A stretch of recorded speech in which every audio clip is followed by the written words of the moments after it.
தமிழ் கடவுள் முருகர். குறிஞ்சி நில மன்னர் தான் முருகர். முருகு பிளஸ் முருகன். முருகன் அப்படின்ற சொல்லுக்கு அழகன்னு பொருள் இருக்கு.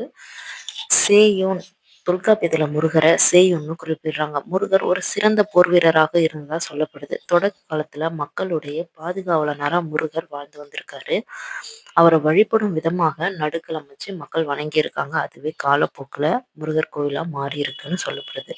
தமிழ்நாட்டுல நம்ம முருகரை நிறைய பேர்கள் சொல்லி அழைக்கிறோம். எப்படின்னா சேயோன், ஆறுமுகன், குமரன், குகன், காங்கேயன், சரவணன், வேலன், கந்தன், கார்த்திகேயன், சண்முகன், வடிவேலன், சுப்பிரமணியன், மயில்வாகனன், செவ்வேல், கடம்பன், வேலாயுதன், சிங்காரவேலன், ஆண்டியப்பன், கந்தசாமி, செந்தில்நாதன், வேந்தன், மலையரசன், மலைவேந்தன் அப்படின்னு பல பெயர்கள் சொல்லி நம்ம முருகரை அன்பா அழைக்கிறோம். நம்ம எப்படி முருகரை அழைக்கிறோமோ அது போலவே உலகத்துல இருக்கிற நிறைய நாடுகள்ல வேற்று மதத்துல முருகரை அவங்களுடைய மொழியில வணங்கி வராங்க.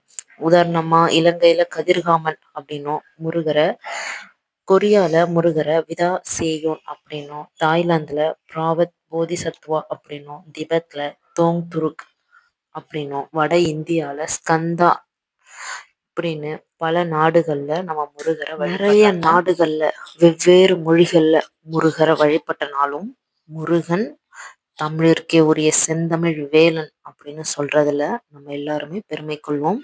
இது போல நிறைய தகவலை தெரிஞ்சுக்க நம்ம சேனலை மறக்காம சப்ஸ்கிரைப் பண்ணிடுங்க. Thank you friends. பாய்.